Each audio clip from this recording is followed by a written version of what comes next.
puede tomar su asiento, estimado hermano. La pregunta es, ¿quién es tu dueño? Y yo sé, hermanos, que nosotros, si nos preguntan, mire, ¿y usted a quién pertenece? Todos decimos a Cristo. O sea, como automáticamente decimos, no, si yo soy de Cristo.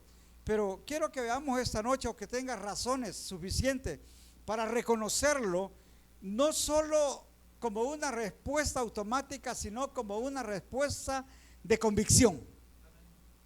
El hombre a menudo, hermano, se siente dueño de algo en este mundo. Se nos eleva el ego cuando adquirimos un bien. Decimos de manera orgullosa, esto es mío. Amén. Me cuesta mi esfuerzo, mi trabajo, mis desvelos. Usted no sabe las aguantadas de hambre que he tenido para comprar esto. Así es que esto es mío. Así estamos acostumbrados. Así estamos hechos. Pero verdaderamente, hermanos, si usted tiene un dueño, todo lo que usted tiene le pertenece a ese dueño. Si usted tiene dueño, todo lo que usted ha hecho le pertenece a ese dueño. Hermanos, el esposo dice mi esposa, mi esposa. La esposa dice mi esposo. El padre dice mis hijos. Y mire, hasta de los amigos nos hacemos dueños. Mi amigo dice, mis amigos. Amén. El adjetivo posesivo mi está en boca del hombre a cada momento. Decimos nosotros mi vida. ¿De dónde? Mi cuerpo.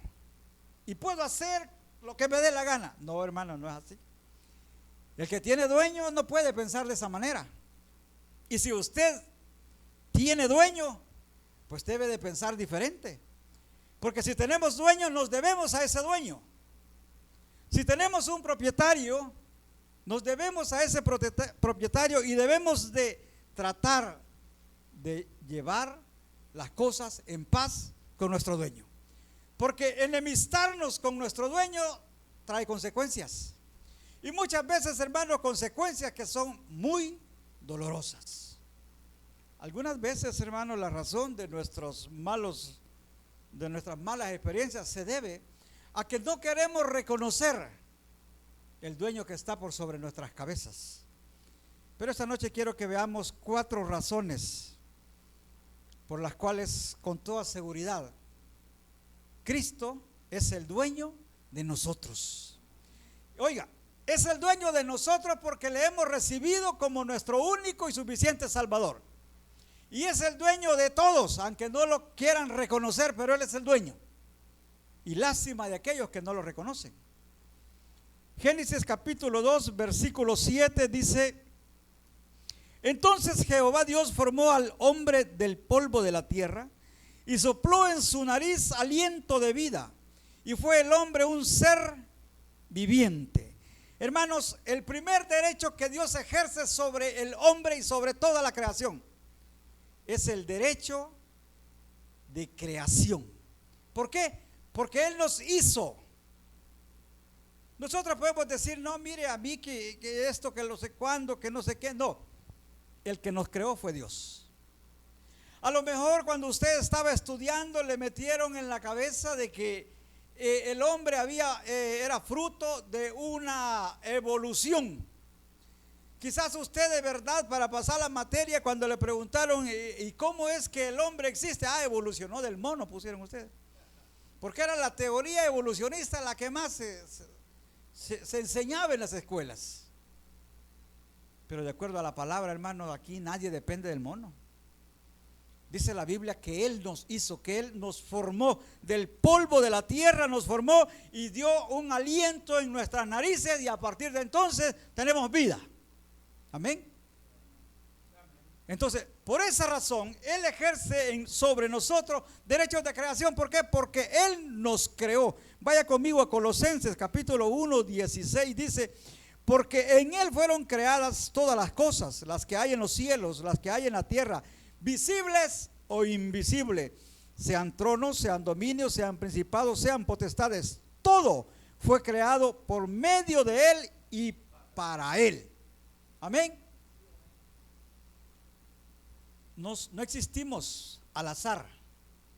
Para muchos muchos científicos han intentado explicar el origen de la vida en la tierra. y buscan teorías. Teorías son, entre comillas, verdades, pero no comprobadas. Por eso se llaman teoría.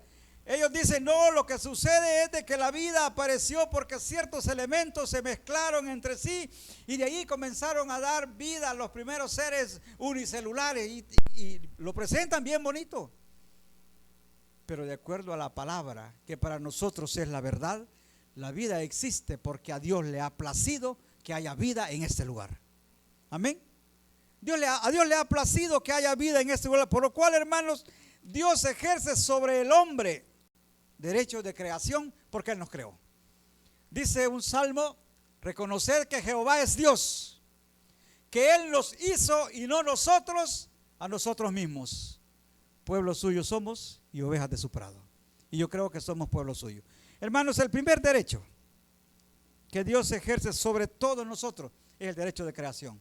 ¿Por qué? Porque Él nos hizo. Podemos tomar el ejemplo de lo que usted como artesano hace. Y usted dice, esto es mío porque yo lo hice. Y usted lo puede regalar, usted lo puede vender o lo puede desarmar. Usted lo hizo. Pues de la misma manera Dios puede obrar con nosotros como a Él le place. Y alegrémonos porque es un Dios de misericordia, porque Él dice que tiene pensamientos de bien y no de mal para cada uno de nosotros. El segundo derecho, hermanos, que Dios ejerce en nosotros es el derecho en virtud de providencia. Oiga, derecho en virtud de providencia. ¿Por qué? Porque todo lo que nosotros necesitamos, Dios lo provee. Amén.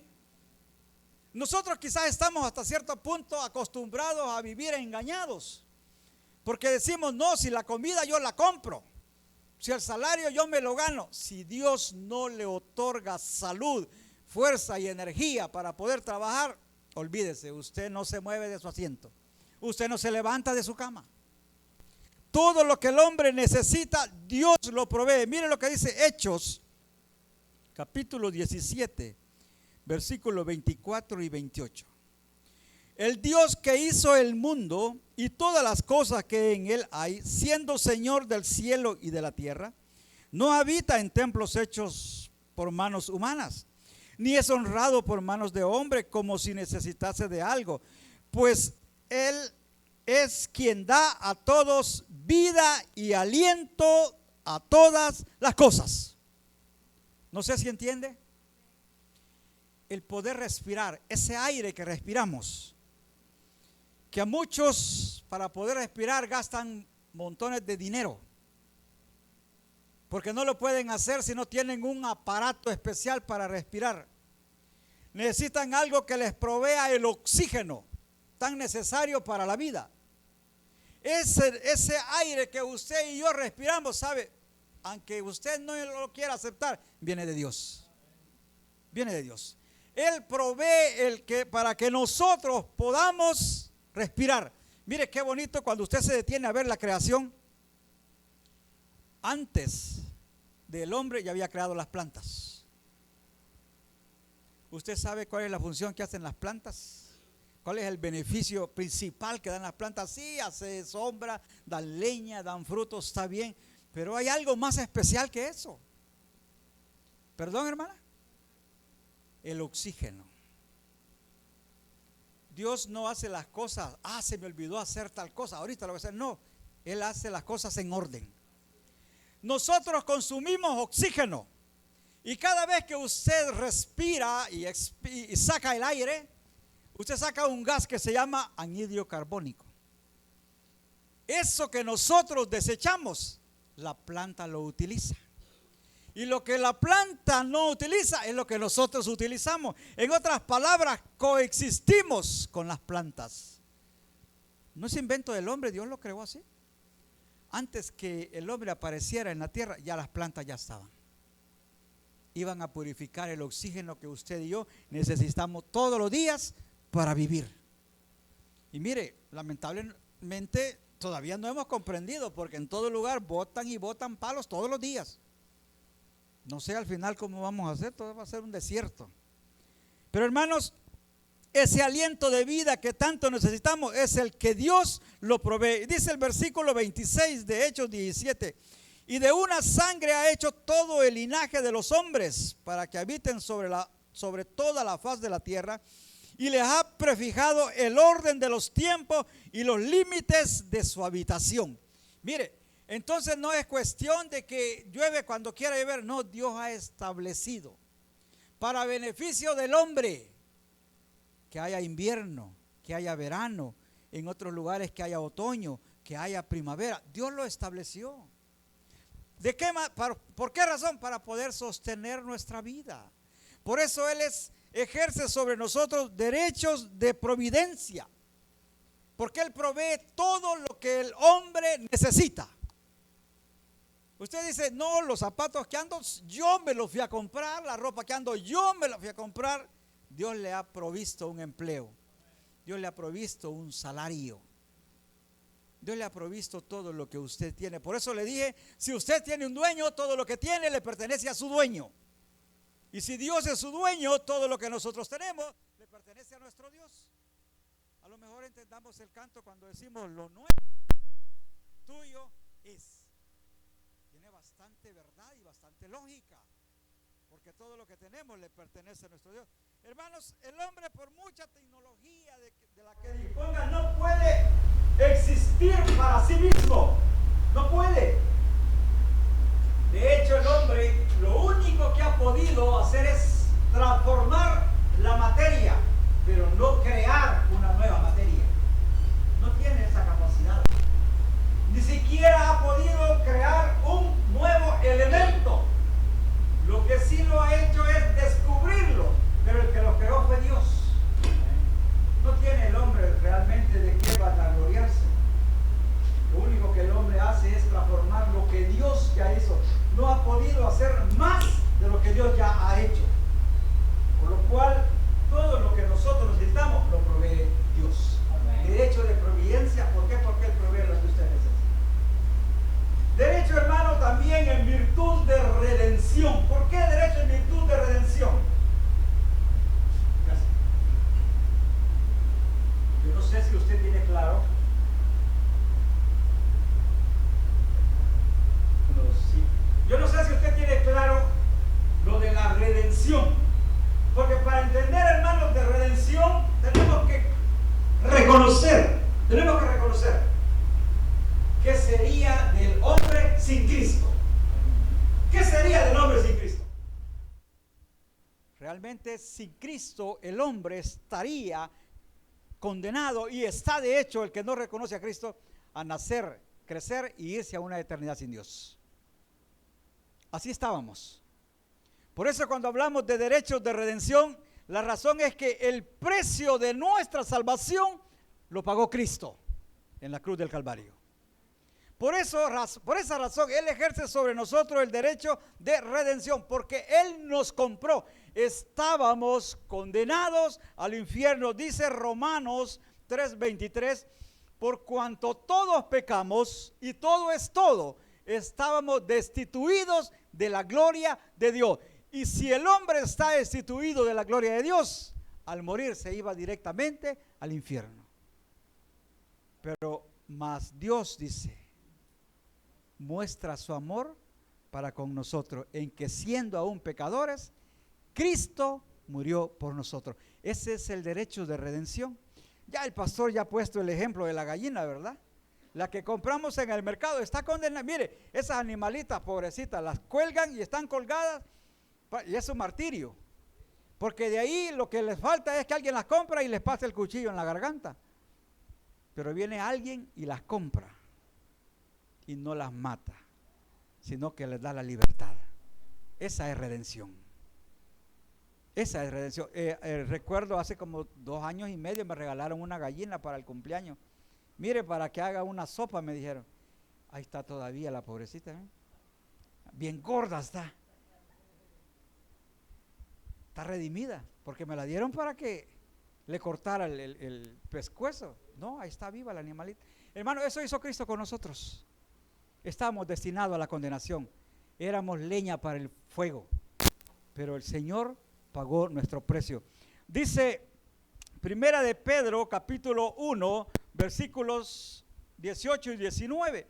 Sabiendo que fuiste rescatados de vuestra vana manera de vivir, la cual recibiste de vuestros padres, no con cosas corruptibles como oro o plata, sino con la sangre preciosa de Cristo, como de un cordero sin mancha y sin contaminación.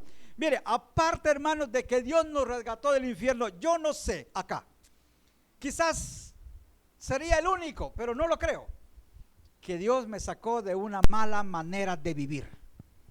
Yo no sé cuántos acá anduvimos perdidos en vicios y en placeres de la carne, y de allí el Señor nos rescató. Yo no sé cuántos acá nos pasaba que el día domingo, el día lunes llegábamos prestando porque nos habíamos acabado el salario y los pasajes en la chupa del fin de semana. De ahí nos resgató el Señor. Yo no sé cuántos acá el día domingo se estaban arrepintiendo de todas las locuras que habían hecho el día sábado en la noche porque agarraron zumba con el dinero y hasta que amaneció el domingo. Yo no sé, pero a mí de ahí me sacó el Señor, de ahí me resgató, y yo sé que a muchos de ahí los ha resgatado. Entonces sí, el Señor ejerce sobre nosotros derechos de redención, porque aparte de que nos da la vida eterna, también transforma nuestras vidas. Yo no sé si a usted le ha transformado la vida el Señor, pero yo sé que el Señor transforma vida. Primera de Corintios capítulo 6, 19 al 20 dice: ¿o ignoráis que vuestro cuerpo es templo del Espíritu Santo, el cual está en vosotros, el cual tenéis de Dios, y que no sois vuestro, porque habéis sido comprado por precio? Amén. Yo le pregunto, ¿cuánto vale usted? Bueno, vale la sangre de Cristo. Reconocer que valemos la sangre de Cristo, hermanos, es motivo de orgullo. No valemos cualquier cosa. O sea, no fuimos comprados con oro ni con plata, no, fuimos comprados con la sangre de Cristo.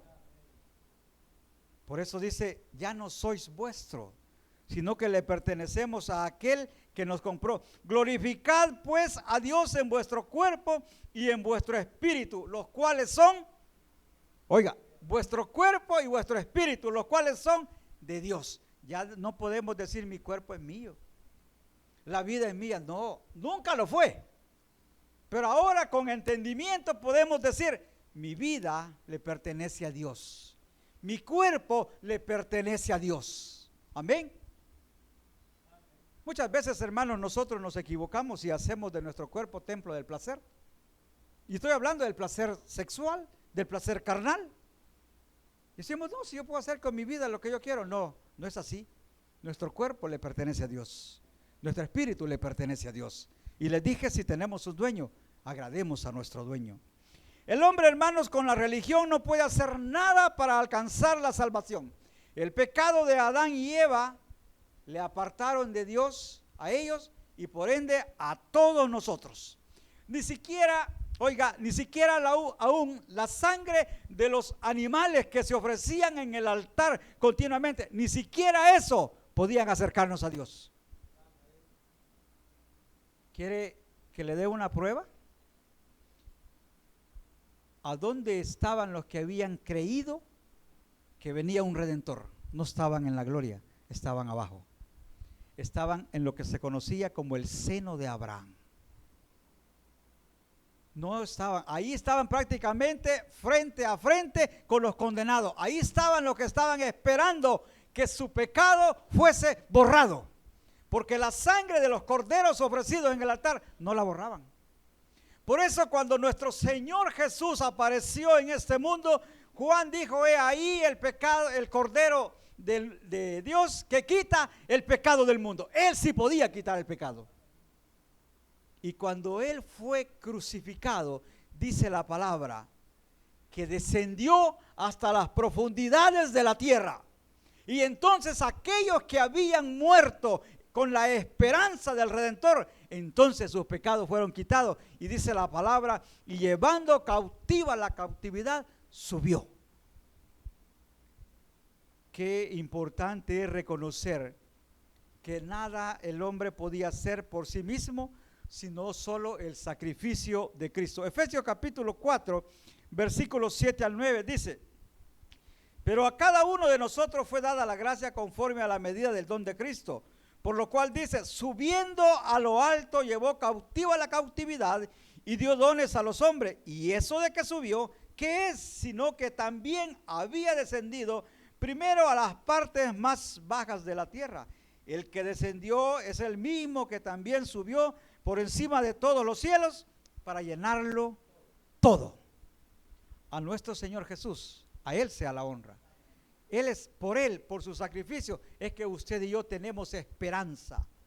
Nosotros podemos morir hoy, podemos morir mañana, pero cuando moramos y tenemos a Cristo en nuestro corazón, no nos vamos a una eternidad sin Dios, porque Él pagó el precio que el hombre no podía pagar.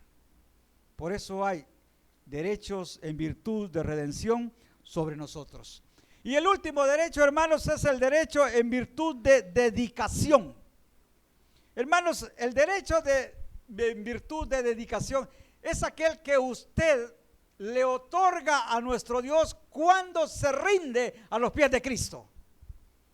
Yo no sé si usted está obligado acá. Yo no sé si usted se hizo cristiano a la fuerza. Pero si usted se hizo cristiano porque en verdad reconoció que necesitaba de Cristo. Si en verdad usted se hizo cristiano y se rindió a los pies de Cristo, entonces a partir de ese momento Dios ejerce sobre nosotros el derecho en virtud de dedicación. ¿Por qué? Porque nosotros por propia voluntad decidimos rendirnos a Cristo. Un ejemplo, hay tantos niños en la calle. Algunos, aunque usted quiera darles un hogar, ellos no quieren porque ya están acostumbrados a esa vida. Pero tomemos que hay alguien que dice, mire, sí, lléveme para su casa. Hace ya bastante dijeron que querían ser adoptados por la hermana Mirna. ¿Se acuerda, hermana? Imagínense que alguien dice, mire, sí, adópteme. Yo me voy a someter a su voluntad. Si usted me dice levántese a las 4, me levanto a las 4. Si usted me dice lave, yo lavo. Si usted me dice barra, yo barro. Si usted me dice haga la comida, yo la hago. Me rindo a su voluntad. Adópteme, ya no quiero esta vida. Y viene la persona y dice, hombre, sí, te voy a adoptar, pues te voy a dar para mi casa. Te voy a vestir como mi hijo. Te voy a tratar como mi hijo. Pero sí, tú también te vas a someter como mi hijo. Entonces, a partir de ese momento hay una relación entre aquel mendigo, entre aquella persona de la calle y el hacendado, vamos a decirlo así, y el rico. Ese mismo trato es el que hay entre nosotros y Dios cuando nosotros nos rendimos a Él. Si usted de verdad se ha rendido a Cristo, entonces usted y yo estamos obligados a someternos, a obedecerle. Algunas veces lo que la palabra nos demanda, hermanos, no es agradable, no es bueno. Algunas veces cuesta, pero como ejerce sobre nosotros derecho en virtud de dedicación, tenemos que obedecer. Quizás a usted le resulta duro perdonar a quien le ha ofendido. Sí, pero nuestro Padre dice que perdonemos, entonces perdonemos. Amén. Porque Él ejerce ese tipo de derechos sobre nosotros. Nosotros nos hemos rendido a Él y estamos dispuestos o debemos de estar dispuestos a obedecer su palabra. Que no sea fácil, no es fácil. ¿Por qué? Porque estamos hechos de una manera, como decía alguien por ahí, golpe por golpe. Amén. Pero la palabra ya no es así. Amad a vuestros. ¿Sí? ¿Alguien conoce el versículo? O es ahí cuando se nos olvida la palabra. Amad, el pastor nos ha olvidado. Amad a vuestros enemigos, dice. Perdonad a quienes nos ofenden. Eso dice la palabra. Entonces, si nosotros nos hemos rendido a Cristo, debemos de someternos a su palabra. Debemos entender que ya no somos nosotros, sino que es Cristo en nosotros. Que estamos obligados a reflejar el amor de Dios a todas las personas. Hermanos, Dios puede, Gálatas capítulo 2, versículo 20, oiga lo que dice, con Cristo estoy juntamente crucificado y ya no vivo yo, amén, mas Cristo vive en mí. Ahora le hago esta pregunta, ¿en verdad Cristo vive en nosotros o lo hemos sacado de nuestra vida? Pregúntese. Y esa misma pregunta me haré yo. Porque si Cristo vive en nosotros, entonces no nos cuesta vivir a la manera de Cristo. Pero si hemos sacado a Cristo de nuestras vidas, entonces sí nos va a costar someternos a la voluntad de Cristo. Pero dice el versículo: con Cristo estoy juntamente crucificado, y ya no vivo yo, mas Cristo vive en mí. Y lo que ahora vivo en la carne, lo vivo en la fe del Hijo de Dios, el cual me amó, y una vez más recuerda, y se entregó a sí mismo por mí. El sacrificio que Cristo pagó por nosotros es un sacrificio tan alto que por más que nosotros hagamos, no lo vamos a poder imitar. Él es poco lo que pide de nosotros, sí, pero lo demanda. Amemos, perdonemos, sirvamos, hagamos misericordia. El pastor ayer predicó un sermón que era lo que Dios demandaba de nosotros. Y espero que lo hayamos oído, que le hayamos prestado un poquito de atención, porque realmente la palabra es para instrucción, pero muchas veces no queremos ser instruidos. Dios puede tratar con nosotros de la manera que a Él le plazca. Isaías capítulo 45, 9 y 10. Dice: ay del que pleitea con su hacedor, el tiesto con los tiestos de la tierra. Dirá el barro al que lo labra: ¿qué haces? ¿O tu obra no tienes manos? Ay del que le dice al padre: ¿por qué me engendraste? Si a la mujer: ¿por qué me diste a luz? ¿Sabe que muchas veces nosotros estamos en enemistad con Dios, peleando con Dios, porque no queremos aceptar su voluntad? Mire, aprendamos a entender. Si Dios es nuestro dueño, Él puede usarnos de la manera que Él quiera. Y las dificultades que llegan a nuestras vidas, muchas veces nosotros nos empezamos a quejar sin darnos cuenta que Dios quiere utilizarnos para honra de su gloria. Nos enfermamos y empezamos a murmurar contra Dios sin darnos cuenta que Él quiere mostrar su gloria y su poder en nuestras vidas para otros, para que otros vean, para que aquellos que no creen, al ver las maravillas que Dios hace en nosotros, puedan creer. Somos hechura de Dios, le pertenecemos y Él puede hacer con nosotros lo que a Él le parezca. Hermanos, en la santa voluntad de Dios, todos nuestros aciertos y desaciertos tienen un propósito. Todas nuestras alegrías y todas nuestras tristezas tienen un propósito, aunque usted no lo crea. Nos podemos detener a tratar de comprender que los errores de muchos personajes bíblicos eran parte del plan de Dios.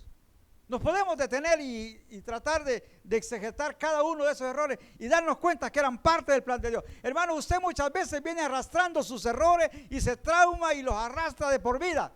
No se preocupe, déjelos en el pasado. Eran necesarios que pasaran en su vida para que conociera la voluntad de Dios. Entierre lo que pasó ayer, lo que pasó antier, ya no siga arrastrándolo. Ya no siga usted: no, es que viera cuando yo tenía tantos años me pasó. Ay, déjelo. Era necesario que pasara para llegar a comprender a dónde está ahora. Mire lo que dice Primera de Tesalonicenses capítulo 5 versículo 18: dad gracias a Dios en todo, porque esta es la voluntad de Dios para con vosotros en Cristo Jesús. No nos quejemos. Estamos pasando por problemas, por dificultades. Esperemos en Dios que algo bueno va a salir de esa enfermedad. Esperemos en Dios que algo bueno va a salir de esa dificultad. Esperemos en Dios que algo provechoso va a salir de esa tempestad, aunque ahora no le encontremos sentido, pero Dios tiene todo bajo control. Somos obra suya, somos hechura suya. Y dice Él que Él tiene pensamientos de bien y no de mal para cada uno de nosotros. Cierre sus ojos esta noche, estimada iglesia. Yo le diré algo: si ha reconocido que tiene dueño, si ha reconocido que Dios es nuestro dueño, vivamos para agradar a nuestro dueño. Porque mientras vivamos para nosotros mismos, en enemistad estamos con Dios.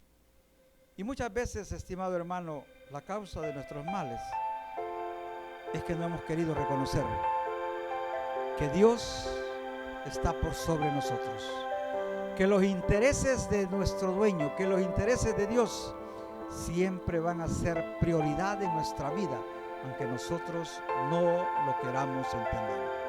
Padre, gracias te damos, oh Dios eterno, por recordarnos, Señor, que tú nos creaste, somos hechura tuya. Por recordarnos, Señor, que tú nos redimiste con tu sangre preciosa. Por recordarnos, Señor, que tú nos provees conforme a tus riquezas en gloria. Por recordarnos, Señor, que cuando nos rendimos a ti, también rendimos nuestra voluntad. Y que el Padre nuestro dice, hágase según tu voluntad. Padre, ayúdanos a entender, para que podamos mejorar nuestra relación con usted, mi Señor. Ayúdenos, se lo suplicamos en el nombre de Cristo Jesús. Gracias, Dios eterno, gracias, Padre, por este momento. Pregunto, ¿en medio nuestro hay alguien que aún no tenga a Cristo Jesús como su único y suficiente Salvador? Aunque yo creo que todos tenemos a Cristo en el corazón. Si nos hemos alejado, si hemos estado fríos, si hemos estado tibios, acerquémonos. Los días son difíciles. Comencemos a vivir el evangelio que Cristo ha dejado en su palabra. Comenzamos a someternos a su voluntad. Padre, gracias te damos. Bendice a tu pueblo, bendice a tu congregación. Te suplicamos, Señor, que nos lleves con bien a nuestros hogares y que permitas que en el próximo culto, oh Dios eterno, podamos volver a congregarnos y a glorificar y a bendecir tu nombre. En el nombre de Cristo Jesús hemos orado. Amén y amén. Que Dios nos bendiga a todos, hermanos. Que Dios nos bendiga.